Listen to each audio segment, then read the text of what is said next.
মর্মান্তিক ঘটনা পাঁশকুড়াতে চকগোপাল তারামায়ের মন্দিরে পুজো দিতে এসে মর্মান্তিক মৃত্যু হলো কলকাতার এক যুবকের। চকগোপাল তারা মন্দির কমিটির কর্মকর্তারা জানান, আজ শনিবার দূর দূরান্ত থেকে প্রচুর ভক্তরা আজ মায়ের কাছে আসে পুজো দেওয়ার জন্য। কলকাতার বাসিন্দা তুষার দাস, বয়স 28 বছর, মা বাবার সঙ্গে মন্দিরে পুজো দিতে এসেছিল।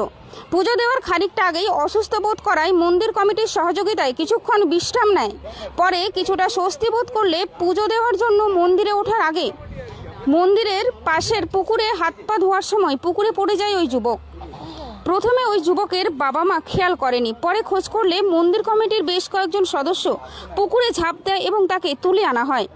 স্থানীয় গ্রামীণ চিকিৎসককে দেখালে গুরুতর অসুস্থ হওয়ায় পাঁশকুড়া সুপার স্পেশালিটি হাসপাতালে নিয়ে আসা হয়। পরে শোনা যায় এই ঘটনায় মৃত্যু হয়েছে ওই যুবকের। তবে মন্দির কর্তৃপক্ষের দাবি ছেলেটি অসুস্থ ছিল, যার ফলে এমন দুর্ঘটনা। যদিও তার মৃত্যুতে শোক প্রকাশ করেছে মন্দির কর্তৃপক্ষ। এই মৃত্যুর ঘটনায় এখনো পর্যন্ত পাঁশকুড়া থানায় কোনো লিখিত অভিযোগ দায়ের হয়নি, এমনটাই সূত্রের খবর।